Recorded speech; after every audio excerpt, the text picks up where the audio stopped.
कम आखिरी पैगंबर हज़रत मोहम्मद सल्लल्लाहु अलैहि वसल्लम का एक उम्मती हो के दूसरा सारे पाकिस्तान को लूट के खा गए और इस्लाम और इंसानियत के दुश्मन ज़मीन से ख़जाने निकालने नहीं देते।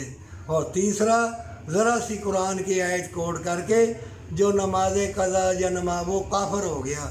तौबा कर ले, तौबा का दरवाज़ा खुला है और जान ले अल्लाह इतना रहमान मेहरबान है।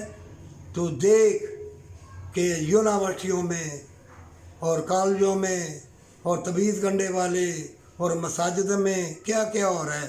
ये कुर्सियों पे बैठ के दर्स देना, हुजरों में बैठ के तबीज़ गंडे करना, ये लूट मार वाले लोग। मोमिन कुछ भी गुनाह हो जाए, नमाज कज़ा हो जाए, थोड़ा कुरान पढ़े हो, जो तुम्हारी तकदीर में लिखा है वो हो के रहेगा। तकदीर पे ईमान रख, मत डर किसी से।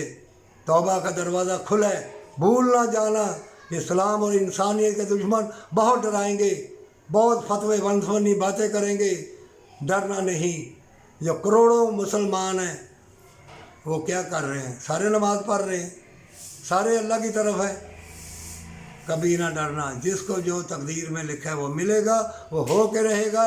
चाहे इधर जा या उधर जा, पर मरने से पहले सजदा रेज़ हो जा। सुबह शाम दोपहर, अल्लाह ने कुरान में कहा है मुझे सुबह दोपहर शाम और रात के पिछले पैर याद करते रहो, अल्लाह माफ़ करेगा। हमेशा की ज़िंदगी, हमेशा की जन्नत के लिए, पर सच्ची तौबा के साथ। अल्लाह की ज़ात पाक बख्शने वाली है। उम्मीदवार रह।